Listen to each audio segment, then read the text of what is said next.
భయపడే వాళ్ళంతా నా చుట్టూ ఉండండి అన్న విధంగా జనసేన అధినేత పవన్ కళ్యాణ్ తీరు ఉందని అనంతపురం ఎమ్మెల్యే అనంత వెంకటరామరెడ్డి విమర్శించారు.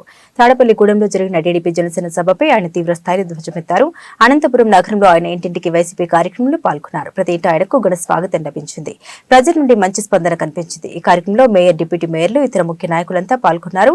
ఈ సందర్భంగా ఎమ్మెల్యే అనంత మాట్లాడుతూ టీడీపీ జనసేన కూటమికి ఒక జెండా, ఆ జెండా ఏమీ లేవని కేవలం సీఎం జగన్ ని గద్దె దింపడమే వారి లక్ష్యమని విమర్శలు చేశారు. అధికారంలోకి వస్తే ఏం చేస్తామన్నది చెప్పకుండా కేవలం జగన్ పై విమర్శలు చేయడానికి వారు పరిమితమయ్యారన్నారు. తామిస్తున్న పథకాలకు పేర్లు మార్చి అవే పథకాలు అమలు చేస్తామని చంద్రబాబు చెప్పడం హాస్యాస్పదంగా ఉందన్నారు.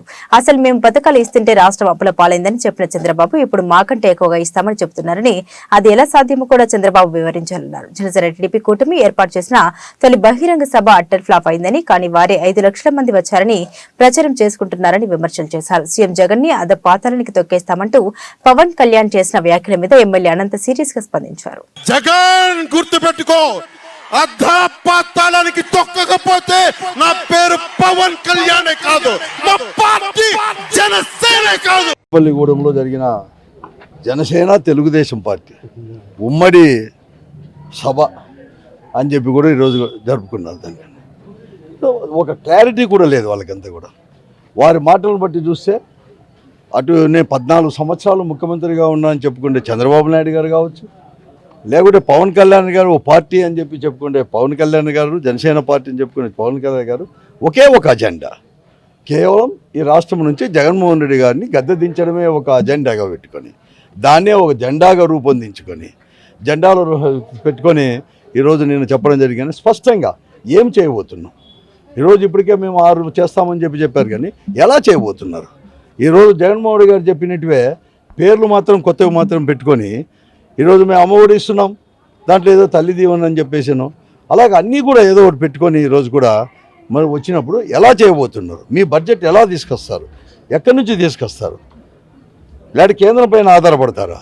లేదంటే కొత్తగా పన్నులు వేస్తారా? ఏమీ చెప్పుకోకుండా ఈరోజు మీరు చెప్పడం అనేది కూడా చాలా హాస్యాస్పదం. ఎవరు కానీ నమ్మలేదు. మీది కేవలం జగన్మోహన్ ఒక కక్షతో, వ్యక్తిగతమైన కక్షతో దాన్నిగా పెట్టుకొని జగన్మోహన్ రెడ్డి గారి పైన మీరు అవాకులు చవాకులు కూడా పెడతాన్నారు, కానీ ఏమీ లేదు. మీ ఎంబడి జనం కూడా లేరు. మీరే పెద్ద ఎత్తున 6 లక్షలని 5 లక్షలు అని చెప్పేసి అంటే ఎంత పేలవంగా జరిగిందో మీరు చెప్పిన మాటలకు దాంట్లోనే పూర్తిగా కూడా ఈరోజు ప్రజలందరికీ కూడా అవగాహన కూడా వస్తుంది.